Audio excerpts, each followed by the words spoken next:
વિશ્વ sickle cell દિવસના નિમિત્તે બધાએ સાહેબો બહેનો મારા નમસ્કાર. હું કોકરિયા જીતેન્દ્ર કુમાર કૃષ્ણદેવ, કોસીના તાલુકા રાહેગામ ચોલિયા.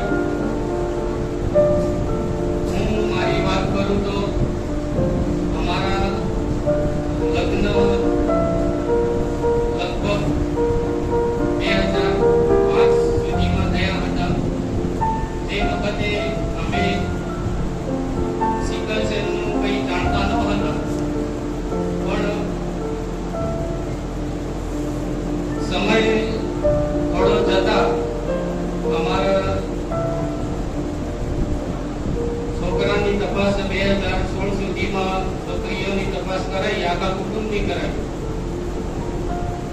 તેમાં મને પણ 50% સિકલ સેલ હતો અને મારી છોકરીને 100% સિકલ સેલ છે. જે આ બીમારી વારસાગત છે,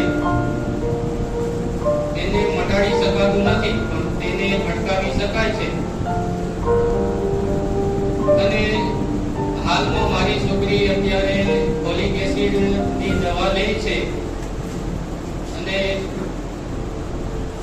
તાપમાં અને ખાસ તેમને કામ કરવાનું ઓછું રહે છે. શરીરમાં તેમને નબળાઈ રહે છે, જેથી ખાસ કરીને એમને અમે કામ કરાવતા નથી.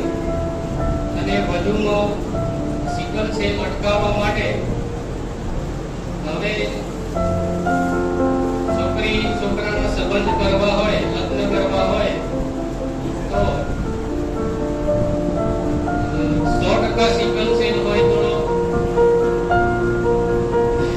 તો સામેના છોકરાને સિકલ સેલ ના હોવો જોઈએ, એમનું સફેદ કાર્ડ હોવું જોઈએ, તો લગ્ન કરી શકાય. નહીં તો લગ્ન કરવાથી આવનારા બાળકો કુપોષિત અને સિકલ સેલ વાળા જન્મ લે છે. તેની આપણે કાળજી રાખવાની જરૂર છે.